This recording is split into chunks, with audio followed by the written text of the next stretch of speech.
No se diga más por Top Latina. Amigo de la casa, Johnny Pujols, miembro del Comité Político del PLD. Bienvenido, Johnny. Gracias por la invitación. Para mí un gusto estar aquí por segunda vez porque yo había venido antes de la municipal y acordamos que iba a venir después. Sí. Y me parece muy bien que cumpla con su palabra. Sí. Debe ser. Mira, Johnny, eres además coordinador de gabinete de la campaña presidencial. Sí, es así, ¿verdad? Así es, de la Ayúdanos campaña de a Abel entender Martínez. qué es el coordinador de gabinete de una campaña. Bueno, es el que tiene que hacer operativas las decisiones que se toman, sobre todo coordinar con los equipos operativos, el equipo de protocolo, los equipos de comunicación, normalmente del tipo de actividades que se tienen que hacer cada día, en el día a día de la campaña. O sea que tú estuviste involucrado en esas reuniones, me imagino complicadísimas, para poner de acuerdo a todos los líderes, pero especialmente Danilo y Leonel, para el anuncio del Rescate RD que se dio hace 2 días. No, en esa no, porque el partido tiene una comisión de alianza que está designada, igual cada uno de los partidos que forman parte de Rescate RD tienen una comisión de alianza y son los comisionados los que se reúnen y organizan ese tipo de encuentros. ¿Ya han logrado medir los efectos de un podcast? No, pero bueno. Vamos a respetar las jerarquías, por favor. Bueno. Johnny, ¿ya tienen medido el impacto, el efecto de ese anuncio de la alianza para efectos del PLD, que es el partido al que pertenece, y de la campaña en particular? Sí, es positivo. Es algo que la militancia estaba esperando en muchas provincias. Tenemos en total 24 senadores que vamos aliados, ¿verdad? Solamente en la minoría. 3 partidos. Sí, tripartito. Okay. Hay algunas que son bipartitas. Sí, pero en la mayoría de tripartitas, sobre todo el PLD tiene 11 senadurías, la Fuerza del Pueblo tiene 10 y creo que el PRD tiene 3. Y hay otras provincias que son la minoría en las que vamos separados, porque no pudimos arribar a un acuerdo.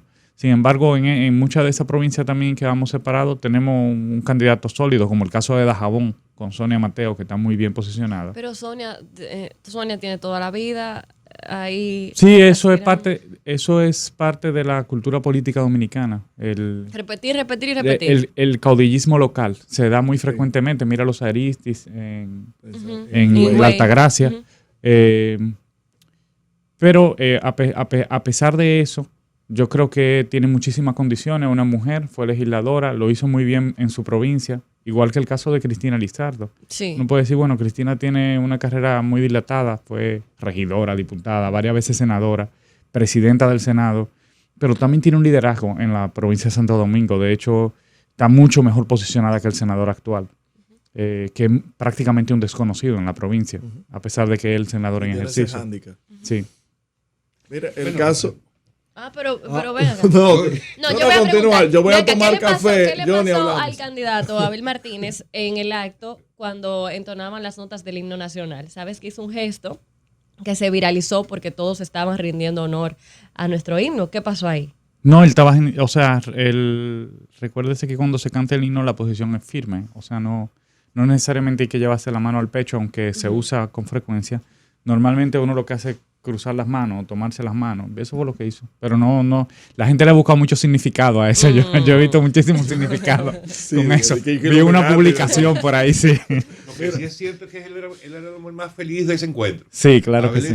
Yo no sé si no me atrevo a decir que el único, pero el más feliz. Sí. Yo creo que estaban todos felices, pero estoy de acuerdo con usted. Además, está hablando bien del mío, o sea que lo voy a apoyar. Mira, se esperaba, Johnny, que después de lo ocurrido en los pasados comicios, 18 de febrero, donde los resultados arrojaron de que en algunos lugares donde solamente había alianza bipartidista, se pudieron haber ganado de haber logrado un consenso de los 3 partidos de la alianza opositora Rescate RD, cosa que no surgió el efecto como para hacer los ajustes necesarios en las senadurías y en ciertas diputaciones, por así decirlo. ¿Qué fue lo que pasó ahí? ¿Por qué no se tomaron decisiones referente a ello? Sí. Dante recuerda que cuando se celebraron las municipales, ya el acuerdo congresional existía. pero no tenía esta amplitud. O sea, el resultado de la municipal fue lo que nos empujó a todos a ponernos de acuerdo y ampliar mucho más la alianza congresional y hacer la tripartita en la mayoría de los casos. En la mayoría de los casos.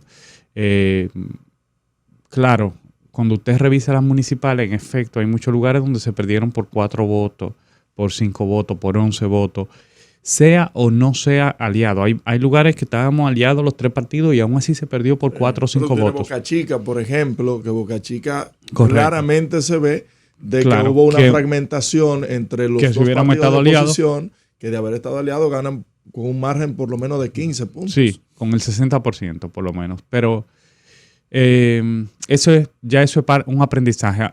Además, no es la única explicación de los resultados municipales. Hay otra explicación y es la baja votación. Muchas veces eso se pasa por alto porque puede parecer una excusa. Sin embargo, donde quiera que la población participó masivamente, por ejemplo, el caso de Monteplata, donde participó el 70% de la población. Entonces, el PLD ganó la mayoría de alcaldías. La oposición ganó en todos los lugares donde la oposición ganó, la votación fue masiva. Es decir, que hay un voto opositor o de rechazo al gobierno, que es una tarea de nosotros movilizarlo. Esa es la verdad, es una tarea, una responsabilidad de la oposición movilizarlo, porque el 78% de los dominicanos o votó por nosotros o no votó. Ahora, tenemos esa tarea pendiente. Una parte de eso es atacar las causas de la abstención, que muchas veces es motivada con la compra de cédula, o porque el escenario se ve violento, o porque se ve inadecuado y la gente no quiere ir a arriesgarse. Y por eso estamos trabajando con la Junta Central Electoral. Ustedes han visto un pliego de garantías que hemos solicitado, además de los recursos a los partidos, que es un proceso que está todavía en discusión. Pero también el trabajo electoral que tiene que hacer cada organización. Y creo que tenemos la motivación suficiente. También el hecho de que los candidatos presidenciales tengan una alianza de segunda vuelta es una garantía de que los partidos están suficientemente motivados para movilizar ese voto, porque tienen sus candidatos en boleta. Johnny, yo decía, ¿cuándo fue el anuncio? El lunes. El lunes. El lunes. El martes, ayer, ¿no? Estoy como con esto de la Semana Santa. Sí. Ayer yo comentaba acá al aire que una de las, en mi opinión, una de las conclusiones de ese anuncio que hicieron, en el que fundamentalmente lo nuevo fue poder mostrar el encuentro entre los dos líderes, Danilo Medina y Leonel Fernández, cosa que no ocurría desde el año 2019, el año de la ruptura. Yo decía que todo lo que había ocurrido allí parecía ser la señal de que era el momento justo para que los políticos jóvenes del PLD y de la Fuerza del Pueblo, no sé si para mantenerlos separados o para reunirse de nuevo, era el momento de que ellos, o ustedes, y ahí te incluyo, ustedes puedan dar un paso al frente para terminar de asumir no solamente mayores responsabilidades, sino terminar de tomar el control de esos partidos y tratar de limpiarle todo lo que tienen que limpiarle y hacer el relanzamiento que deben hacer para poder rescatar a ambas organizaciones y empezar a fortalecerlas de cara a procesos a futuro, ya no el 24, porque eso ya lo que va a pasar, ya eso está prácticamente escrito, en mi opinión. Entonces, ¿por qué digo esto? Porque evidentemente es muy importante que los partidos sean sólidos, a nadie le beneficia que un PLD desaparezca, que una Fuerza del Pueblo no termine de fortalecerse, sino que todo lo contrario, que el sistema de partidos sea cada vez más sólido y robusto.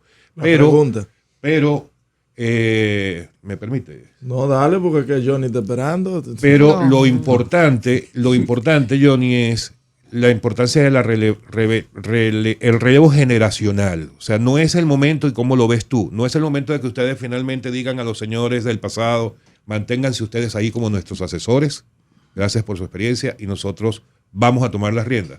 O eso no va a ser posible hasta que los señores desaparezcan físicamente. No, yo creo que sí, hay una experiencia de relevo en el PLD. Y creo que en todas las organizaciones políticas. Nosotros estamos atravesando una crisis de compromiso o de identidad. Si ustedes se fijan, la gente tiene menos deseo de militar en las organizaciones políticas, pero pasa también con las organizaciones sociales. Hay menos gente joven que quiere ser sacerdote, por ejemplo, y dedicar su vida a algo así.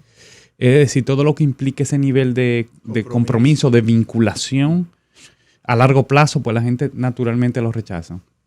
Aún así, el PLD ha tenido la valentía, después que salimos del poder, inmediatamente salimos del poder en el 2020, de iniciar un congreso. Y en ese congreso yo puedo decirles que hubo mucha renovación, que no solamente significa que una generación distinta comience a asumir posiciones relevantes, sino también de ideas, de conceptos nuevos, de comenzar a discutir temas de fondo con respecto a cómo nos organizamos, a cómo vemos la participación política. Y nuestro partido hemos tenido la oportunidad de ver apertura a esas ideas. Mi caso, yo creo que modestamente es una evidencia de esa oportunidad que le ha brindado el PLD a una generación completa. Está el caso de Juan Ariel Jiménez, que es un orgullo para nuestro partido y para nuestro país. Dantes. José Dantes, Karen Ricardo, en el comité político, que además nos han delegado responsabilidades importantes. Soraima Cuello también. Soraima Cuello estuvo con nosotros en la comisión organizadora del Congreso, junto con Juan Ariel, en el 2020. Y a nivel de, por ejemplo, de comités intermedios o del comité central, hay muchos jóvenes. Ahora, nosotros tenemos que garantizar, de hecho, el mismo Abel Martínez es una evidencia de renovación, sí, de relevo, porque él no pertenece a la generación que fundó el partido. 100%. Él nació después que el partido estaba fundado. O sea, pero todos los parte candidatos, de esos 16 años que fueron los que determinaron de deteriorar ese partido. en cierta medida todos, porque yo entré en el año 2003 al PLD. O sea que todos hemos sido parte de esos 16 años en cierta medida. Pero que evidentemente yo entré por abajo al PLD, ¿verdad? Sí. Por las bases. Y he tenido que agotar una carrera. Y pasa lo mismo con muchos compañeros jóvenes que están en el PLD que tienen mucho talento. Yo lo que creo es que esa renovación se tiene que ir dando naturalmente. Tenemos que asumir más responsabilidades. Pero no podemos renunciar a nuestro legado, a la experiencia de un liderazgo que está ahí, a una historia que tiene el PLD de 50 años, porque a esa historia también, aunque podemos asociar errores, porque creo que ninguna obra humana, ningún partido está exento de cometer errores, pero también tenemos que asociar un legado. Son 16 años de muchas realizaciones a favor de los dominicanos y es una historia bonita de la que yo me tengo que sentir orgulloso también. Conversábamos en la pausa sobre este tema de Semana Santa, las disposiciones que se han tomado de parte de las autoridades, y me gustaría saber cómo valoras tú todas estas medidas que ya han sido anunciadas por el COE. Bueno, lo que sucede es que son las medidas tradicionales y aquí la crítica es válida para todos. Sí. Nosotros tuvimos en el gobierno también son las mismas medidas y creo que hace falta un poco más. Hablábamos un poco de la conciencia que debe tener la gente y tal vez este medio sirve para motivar esa conciencia. La vida humana es lo más valioso que hay y hay que protegerla, hay que cuidarla. Hay como una vocación suicida, especialmente en gente muy joven, que uno la ve enganchada en los motores y arriesgándose. No hay que actuar tan temerariamente para disfrutar, no hay necesidad de hacer eso.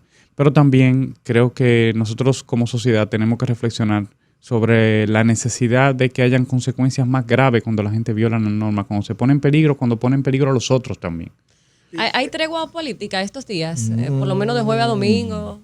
Sí, bueno, sí. Hasta el lunes nosotros como partido y nuestra campaña es una decisión, nosotros somos cristianos, ¿verdad? Creyentes.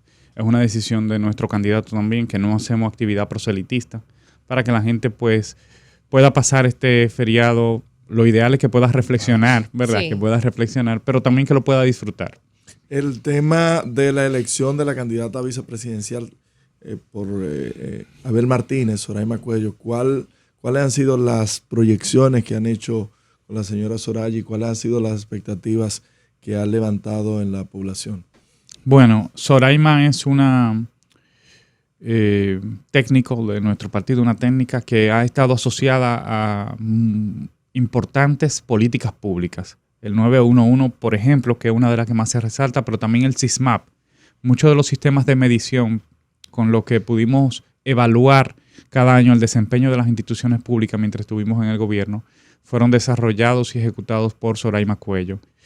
Tiene una muy amplia experiencia en el diseño y la implementación de políticas públicas. Tiene muy buenos vínculos, una gran imagen frente al empresariado, a parte importante de la sociedad civil.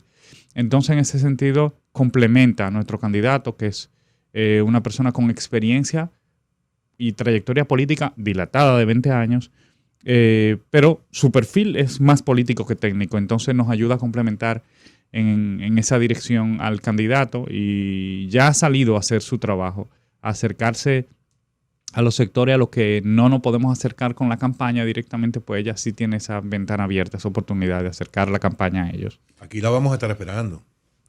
Pásale ese mensajito. Claro que sí, claro que aquí sí. en No se diga más. Y en lo referente a la preparación de Abel de cara al próximo debate presidencial auspiciado por Ángel. Bueno, yo te puedo decir, Dante, que Abel no solamente está preparado, sino sobre todo motivado, entusiasmado con el debate. Recordemos que fue el primer candidato presidencial que solicitó el debate, lo hizo el 23 de noviembre del año pasado.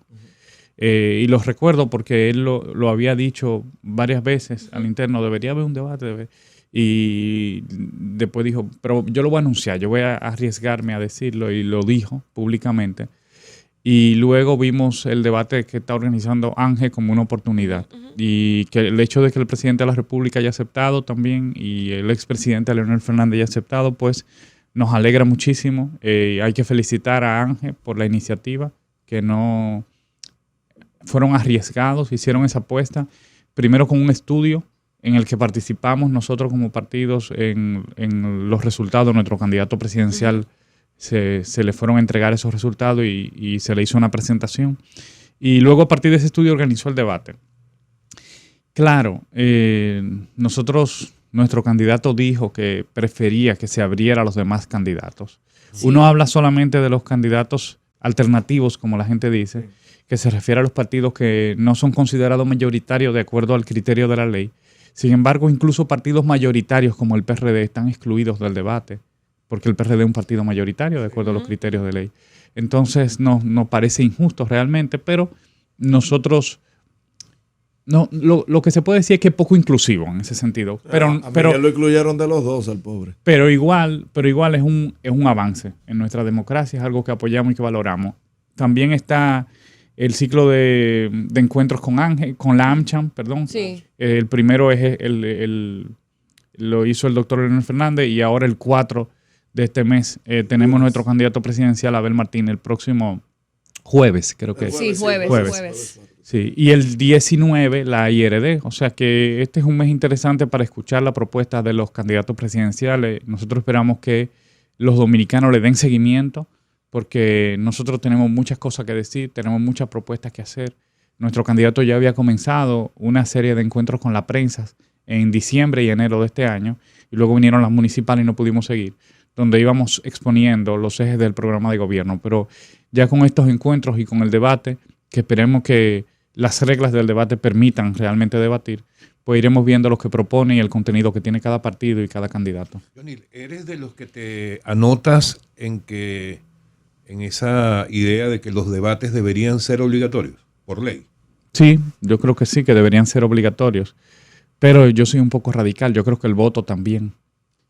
Ahí sí. Ay. Ahí sí vamos, hay que buscar a la gente a su casa, obligado. No, o sea, no, porque hay otros países donde no te van a buscar tu casa, pero te multan si no vas a votar. Entonces, si usted es antisistema y quiere votar en contra, vaya y anule el voto, pero tiene que levantarse de la casa, porque a veces es vagancia o cualquier otra cosa.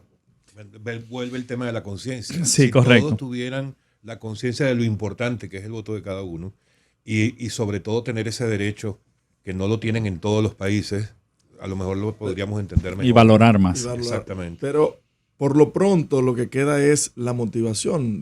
Ustedes hablaban de que, de hecho, en los principales municipios la abstención llegó hasta en un 68-70%.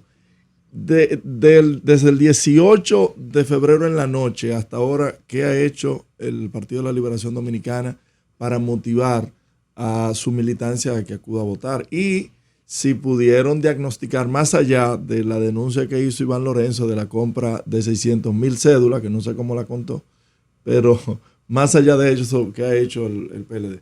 Sí. Iván hace el cálculo de las 600,000 cédulas a partir del nivel de abstención. Y viendo que en efecto hubo compra de cédulas porque fue documentado por los ciudadanos. Uh-huh. Y uno siempre va a decir, bueno, es que carpa y compra de cédula ha ocurrido tradicionalmente. Y es cierto, y también gente que se va de un partido a otro, eso ha pasado siempre. Pero lo que no había sucedido tan sistemáticamente es que se te fueran 100 alcaldes en ejercicio y diputados de las demás organizaciones políticas hacia el partido de gobierno y que al mismo tiempo los presupuestos de esas alcaldías coincidencialmente se hayan incrementado, ya han recibido algún tipo de subvención. Ha sido sistemático. No hay otra época en la historia de la democracia dominicana en la que eso haya ocurrido. Igualmente, todos los años hay pensiones y todos los gobiernos y todos los presidentes han otorgado pensiones. Pero yo no recuerdo ninguna época en la que un presidente haya dado en un solo año 1,000 pensiones. 1,000. Aquí se han entregado 60,000 pensiones. El daño que le hace eso a la finanza pública es, yo creo que vamos a tardar un tiempo importante en recuperarnos. Porque cuando usted entrega una pensión de esa, 50,000, 40,000 pesos, que además no son pequeñas pensiones, son significativas. Además de burlarse de la gente, de los ciudadanos que pagan eso con sus impuestos, usted le está dando una botella a alguien porque es que esa persona no va a trabajar. No es lo mismo que cuando usted aumenta la nómina pública, porque al menos esa persona está empleada. Tiene que hacer un trabajo. Botella. ¿Y cómo tú vas a decir eso? Esa gente que tal vez tiene muchísimos años trabajando. La salonera le sale una pensión. La dueña del salón de la senadora de Bauruco.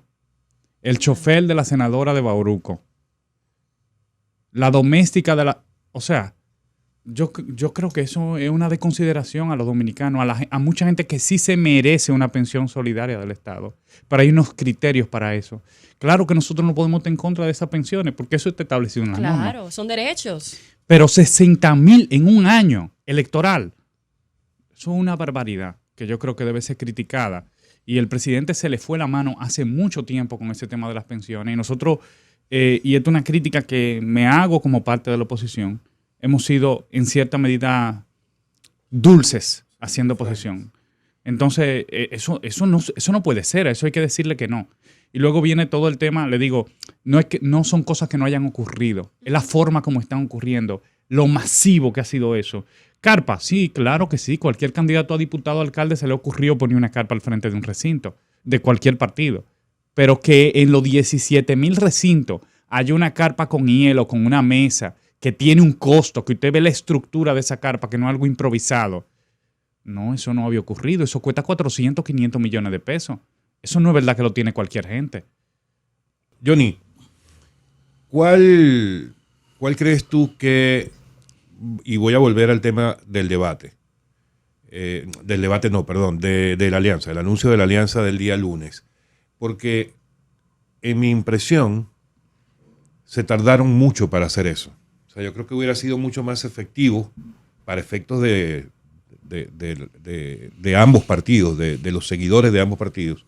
Eso hubieran podido hacerlo hace 3 meses y probablemente hubiera tenido un impacto mucho mayor que si se pudieran ver esos resultados en las elecciones del 19 de mayo.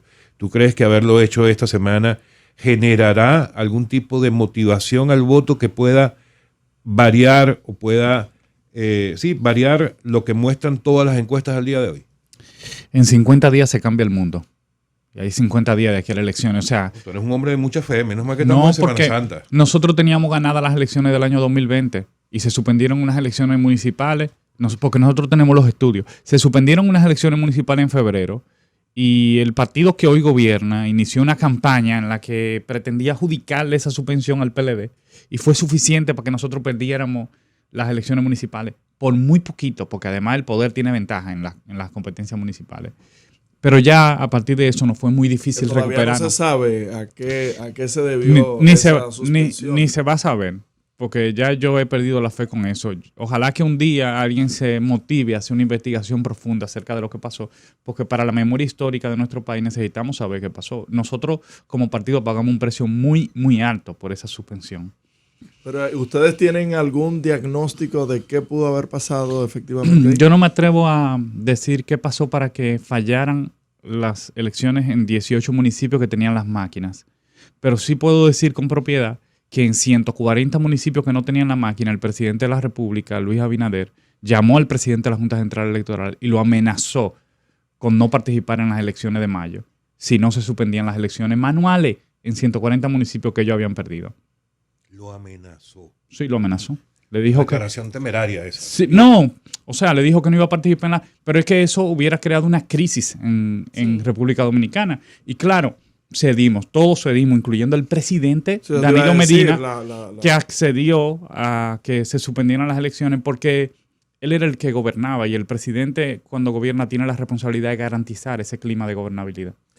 ¿Qué influyó más? ¿La división o esa suspensión? Para mí la suspensión, porque en febrero nosotros teníamos todas las elecciones ganadas. O sea, lo más grave fue la suspensión de las elecciones. O sea, que el sentimiento en contra de todo el tema de la impunidad, corrupción, eso no existió. Sí, claro que sí, yo creo que sí, pero se acentuó la acusación contra el PLD, no hablo de contra personas, contra el PLD como organización, se acentuó a partir de febrero, porque fíjense que ahí es que se comienzan a hacer movilizaciones en cada municipio, acusarnos.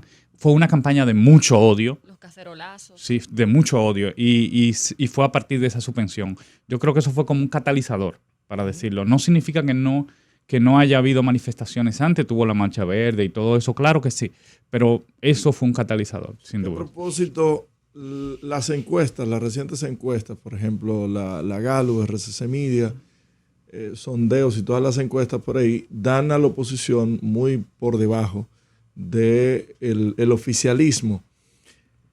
Y con todos los problemas que nosotros aquí denunciamos a diario y se ven en los periódicos, temas de corrupción en la actual administración también, faltas y fallas como las que tú también has acentuado, ¿a qué se debe de que independientemente de todavía se ve en el ideario de las personas de que no hay una opción en la oposición y que el oficialismo debería seguir? Mira, Dante, primero que nada, las encuestas son un instrumento. Yo no voy a venir aquí a descalificar encuestas porque eso no estaría bien. Son un instrumento que sirve para medir la inclinación de la gente en un momento determinado con respecto a muchos temas. La forma como se hacen las encuestas y el momento en que se hace, por lo tanto, da unos resultados. ¿De acuerdo? Nosotros hemos visto fallar las encuestas en muchos países sudamericanos, sobre todo cuando el escenario es de pluripartidismo. Aquí no vivíamos un escenario así hace muchos años. Por eso también hemos tenido que aprender a hacer este tipo de alianzas. Lo que vimos en los resultados municipales es que las encuestas no pueden acertar con precisión en esta época. No siempre lo hacen.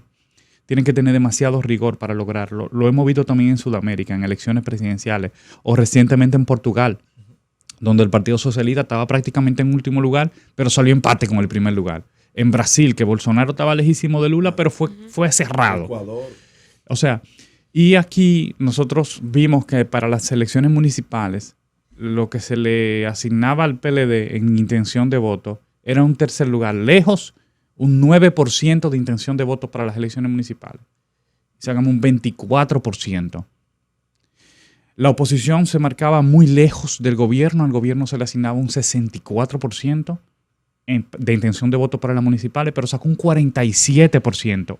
De 64 a 47 la diferencia es significativa. Johnny, pero excúsame, porque no coincido contigo en eso de las encuestas, porque es que el PLD no mostraba un 9 en las encuestas para las municipales. Sí. El que mostraba un 9 permanentemente, y lo sigue mostrando, es el candidato. No. PLD como organización Yo le puedo decir, por encima de la fuerza del pueblo. Gallup publicó que la intención de voto para las municipales como partido era un 9% al PLD.